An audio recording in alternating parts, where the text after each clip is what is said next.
our goal is to take our collection of moss, or what we investigated last week, and morph that into a terrarium.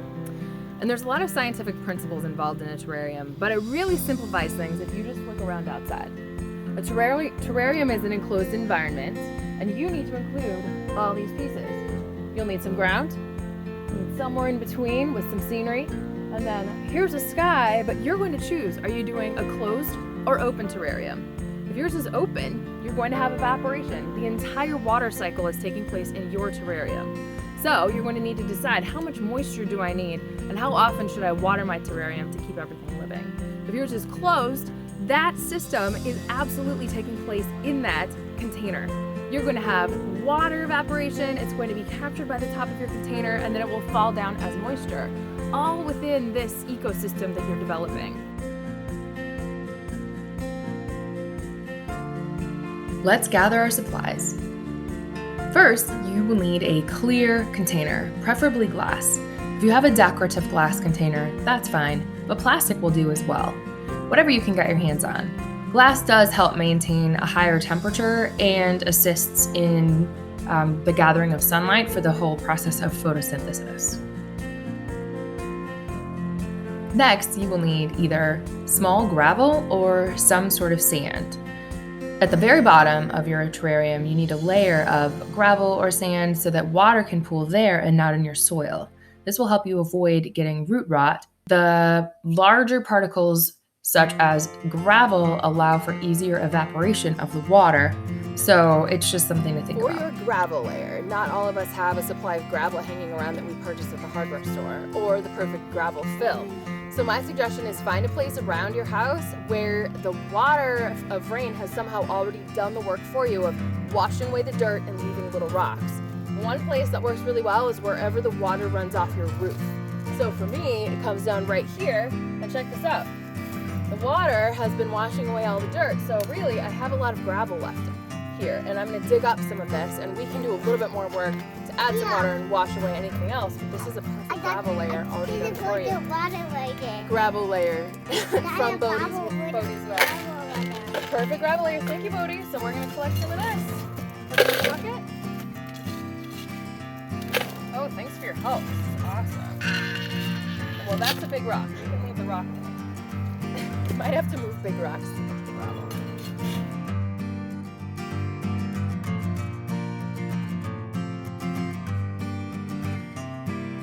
It will probably help to get some larger rocks to go right above the gravel or sand to help with stability. And regardless of the type of rocks you get or the size, if they're dirty, you can rinse them off by just submerging them in some water, swishing them around, dumping it out, and repeating. And you'll have some cleaner rocks to start with, so you won't end up with very dirty water in the beginning of your terrarium. Above the drainage layer, you need a filter layer. Filters serve several purposes. One being they can stop small particles from your decaying plant matter from draining down into the base. You can also stop your soil or your substrate from trickling down slowly so that you don't end up with root rot on the very bottom or just pooling old water.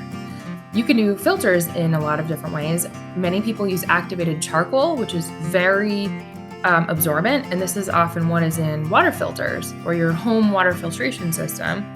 If you don't have that around, which I do not, you can use a coffee filter. You can poke a lot of holes in a plastic zippy bag, or I'm actually using drier sphagnum moss that I gathered from my lawn, and you can mat it down into a great filter layer.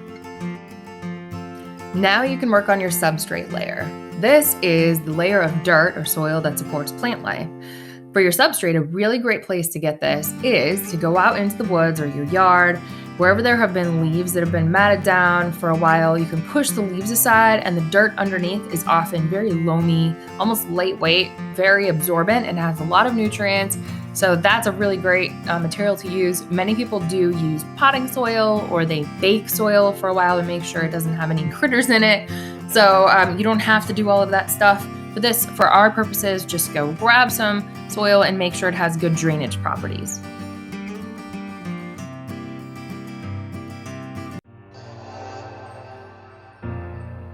Once you have your supplies gathered, you can start your build.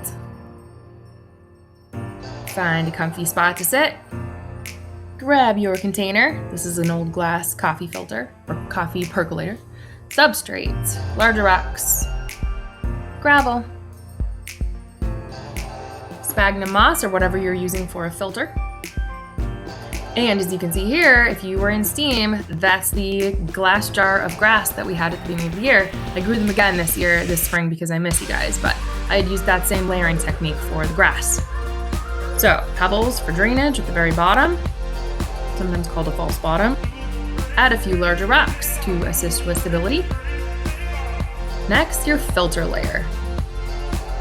If you use moss, make sure to pack it down so it's a nice firm filter. You want it to go all the way to the edges of your container.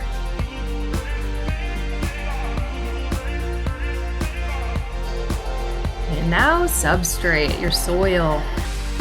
Yummy. And there might even be some little critters in there if you didn't bake your soil. They'll help with the whole digestive process.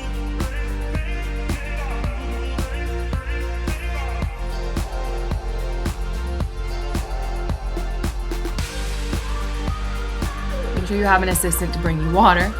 And at this point, you get to stop and go learn from Mrs. Bousquet. Check out her Google Classroom assignment. She goes over the design principles you can follow if you're going to add your hardscape and softscape to the top of your terrarium, which is really what it's all about.